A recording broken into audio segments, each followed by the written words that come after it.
So welcome back to DC Silver Age Storytime, and we're at part two from Superman 132, published in October 1959 with story by Otto Binder and art by Wayne Boring. In the previous part one, Superman and Batman and Robin were using data to plug into Superman's computer and see what life would have been like if Krypton had never been destroyed, life for Kal-El. So we're going to continue on.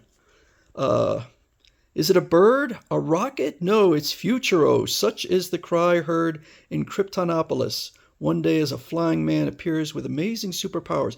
But this Superman is not the Superman we know. Yet time and again, as Kal-El grows to manhood, fate arranges a strange, uncanny resemblance to his life on Earth. Great guns, I, Kal-El, have become a Jimmy Olsen on Krypton. I'd be Futuro's boy pal. Lucky I can summon you with this signal watch, Futuro. Stop that robot street sweeper. It went out of order and is sweeping up people. So when last we left off, Kal-El and some other folks are on this flying sky palace and it's tipping over. Can't any of the men open the door? You try, Futuro.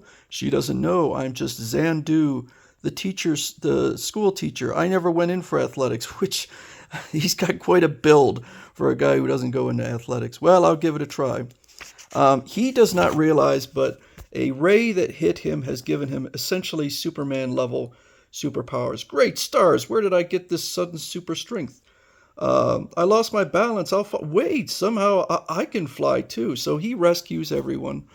Great Scott, what an amazing turn of events. If Krypton had never exploded and their civilization had continued, Zandu or Futuro would have become their Superman.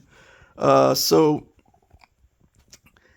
he's thinking, I didn't dare unmask myself as Zandu, the talent machine. Made me a teacher, it's the law. I'll share my time as both Futuro and Zandu. So Superman, who is watching this on the screen, is marveling at the fact that his life has so mirrored this fellow, this teacher.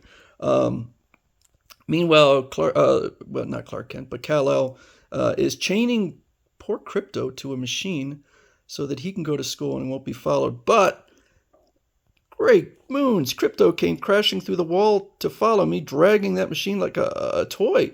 How did he get such super strength? Because he also got hit by the ray.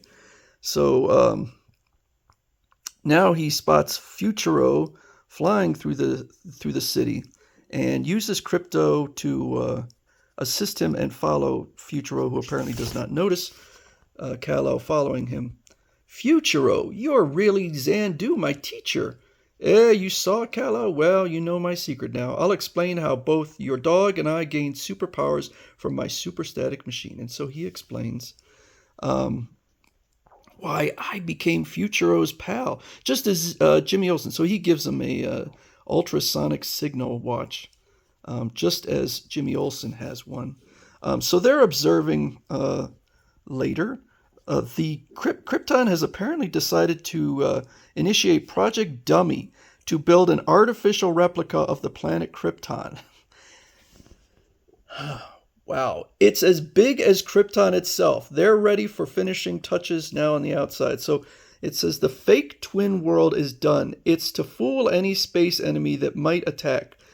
We'd put a smokescreen around real Krypton and they would bomb that dummy world. So they are building an entire full-size Krypton. Now, mind you, this incredible creation is a useless plot device. It actually goes nowhere. So this unfortunate astronaut, or I guess worker, has been sealed inside by accident, and he says, my oxygen is running out. My space suit. Choke. Can't anybody hear me? So the only one who sees it is Kal-El. And he calls for Futuro, but Futuro is busy with another problem. I can't leave. I have to keep standing on this robot and hold up the ceiling in this mine shaft. It's threatened to collapse, crushing dozens of miners. So Kal-El decides to take matters into his own hands, and he drugs a metal eater and flies over to the other planet and uses the Metal Eater after the Metal Eater wakes up to eat through and rescues the spaceman. But the Metal Eater starts to eat the spaceship itself. Um, so in the previous part one, the was it the career machine or whatever it's called, decides that Kal-El should be part of Space Patrol, but only from an observation, not as an actual spaceman. Um, However, Futuro thinks that this quick-witted rescue ought to prove you should be a spaceman, not a mere dispatcher.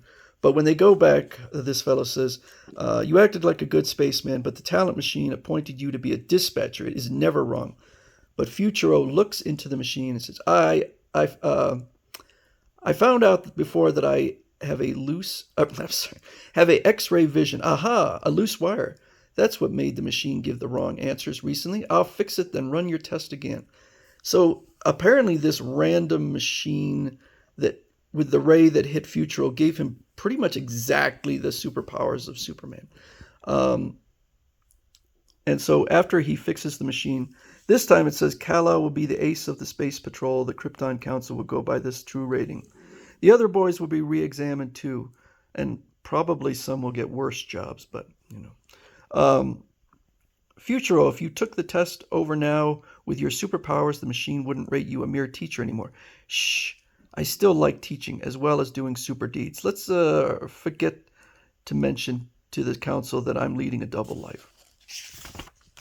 So he's doing a super feat, uses this giant horn and blows the Krypton national anthem. They give Kal-El an outfit for spacemen. Great guns! By sheer chance, their Space Patrol uniform is almost an exact duplicate of mine. My two fates on two worlds are curiously intertwined. This is painful. We're proud of Kal-El becoming a brave spaceman. He's been on duty a month now. We'll pay him a surprise visit at his space outpost. Suddenly, Lara, that strange magnetic asteroid is pulling our ship down. I can't turn. Great Scott, will my parents crash? Where is Kal-El patrolling? Can he save them? Though all this never really happened, Superman is still alarmed for his parents, who are also with his little brother. Will the tragedy be averted? Turn to part 3 for more exciting thrills. I said before, I'll say again, I do not like this story. The ridiculous coincidence. I know some people will think, wait, that's the Silver Age. What are you talking about? No, I really don't like this one. And part 3 is the worst of all of them. So that is Superman's, the life he would have, or Kal-El's life that he would have led had Krypton not been destroyed.